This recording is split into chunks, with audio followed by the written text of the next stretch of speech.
At dahil maulan na naman ngayong weekend, wala tayong gala of the day. Kaya naisipan ko na lang magluto ng beef puchero. So ayan, kikita nyo naman. Inuna ko nang iprito muna ang potatoes, carrots at saka ginawan ko lang ng paraan yung saging dahil wala akong saba. Piniprito ko muna talaga yung gulay para matagal mapanis. So after nun, nagisa na ako ng bawang at sibuyas at saka ako nilagay yung baka. Actually guys, nilaga ko na yan, napalambot ko na ng konti. Nag-adla ako ng konting patis, nilagyan ko ng paminta. Yan, tapos imimekos-mekos lang natin siya ng very light. So, nag-add lang din ako ng konting tubig, tapos ng beef cubes. Papakuluan ko pa siya mga around 15 o 20 minutes para manuot pa yung lasa niya.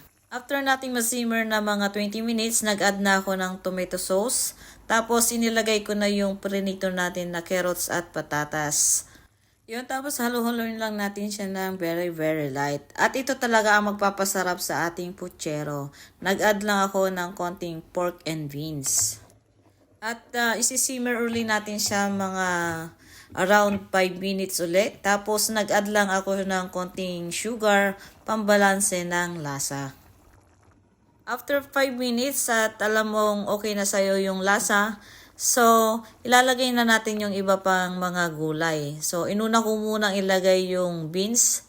Pakukuluan ko lang siya ng bahagya. Isisimmer lang natin siya hanggang medyo half cook. Tapos, i-add ko na syempre dyan yung bok choy kasi ang gamit ko dito.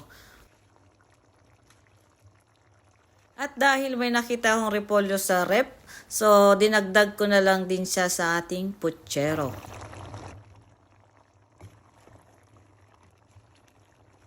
At ito na nga, so ayan, hinihintay lang natin na lumambot yung ibang gulay na nilagay natin nung huli. You know, ready na ang ating beef puchero.